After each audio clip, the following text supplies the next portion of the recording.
Hey creative friends, welcome to my channel, and this video is just a quick tip video for a kitchen tip that I've never thought of telling you, but I do this all the time. So, you know when you're like, the reason I'm doing this is because today's Super Bowl. You will see this after Super Bowl, but today's Super Bowl, and I'm going to be making like a dish that's got like fruit and then one like for vegetables and stuff like that. And I'm going to be doing some apples and some bananas, and I also have something that's going to have guacamole. But one of the ways, you don't want things to turn brown clearly, so people will put fruit fresh, and I buy it in bulk because when I'm canning, I go through a lot of it. Or you get the jars that have like the fruit fresh or citric acid. The only thing is, I don't think that those little bottles that you get are very good because you'll notice if they sit in your cabinet long enough, it'll start to clump up.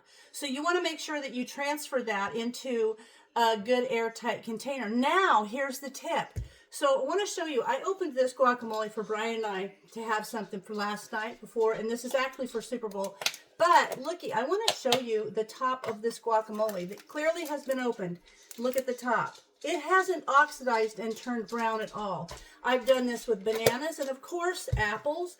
But what I do is I keep some citric acid or fruit fresh in a spice top container, a good airtight container, and it's listed citric acid.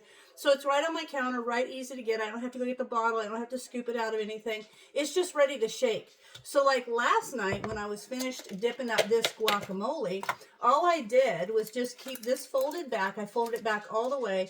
I opened the top of my little spice shaker and I sprinkled a little bit of fruit fresh on the top, and it stays perfect. So my tip for the day, get a good airtight container for your spices. See that? It's not all clumped up. And keep some citric acid or fruit fresh is what the brand name, I think Ball calls it, fruit fresh. Keep that handy with the spices that you use every day in your kitchen. Like here's my taco spice. And I've done videos on how to make these spices, but I'm going to do more. But anyway, make sure you do that because you will have it at hand. And when I chop up the bananas or the apples, I'm just going to sprinkle this on there. And for the entire time that's out on the table for Super Bowl, those are going to stay lovely looking and they're not going to get all brown. So I hope you try this little tip. And as always, thanks for watching, and I'll see you in my next video.